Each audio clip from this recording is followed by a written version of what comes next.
J'ai choisi le Lego en fait parce que j'adore ces petits personnages, je les trouve super jolis, ils sont méga customisables.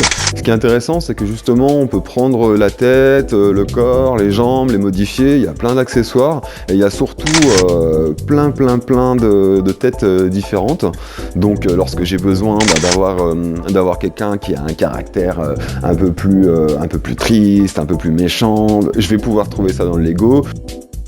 Ce qui est intéressant dans le Lego, c'est justement la taille, ce qui me permet moi de pouvoir justement faire des photos, donc de la macro-photographie, et de travailler sur des petites aspérités qu'on peut trouver dans la rue, telles que des fissures, des petits promontoires, etc. Et justement changer un peu la perception qu'on peut avoir de notre environnement en fait. La première photo de Lego, c'était lorsque j'étais en ludothèque, donc il y avait de la communication interne, mais bon, c'était un peu léger. Pour des animations, j'ai commencé à manipuler les Lego pour dire venez, il y aura telle ou telle animation, etc. Et j'ai voulu faire des trucs sympas, changer un petit peu de l'ordinaire, et je pense que c'est à partir de là que tout a commencé. Le Lego c'est du plastique, le plastique ça a tendance à briller, etc. Donc il y a une gestion de lumière qui est un peu particulière quand on travaille le Lego. Et l'avantage de travailler justement sur des petites scènes comme ça, c'est qu'on peut vraiment gérer toute la lumière de A à Z. En fait, je viens de la photo de sport extrême, donc je faisais beaucoup de photos de roller.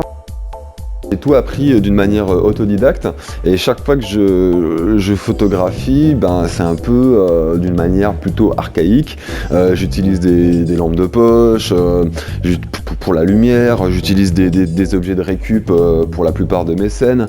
Moi je me considère comme un photographe mais surtout comme un artiste plasticien parce que le gros de mon travail ça va être justement le travail plastique, la construction de la scène, donc travail du bois, du métal, etc. La plupart de mes idées viennent en fait, c'est toutes les idées qu'on peut avoir dans l'enfance. Le petit garçon qui regarde par la fenêtre au lieu d'écouter l'école, etc.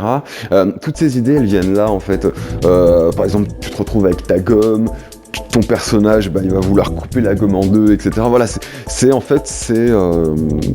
c'est des souvenirs d'enfance, d'adolescence, etc. Tout ça mélangé avec univers Star Wars, super-héros, voilà.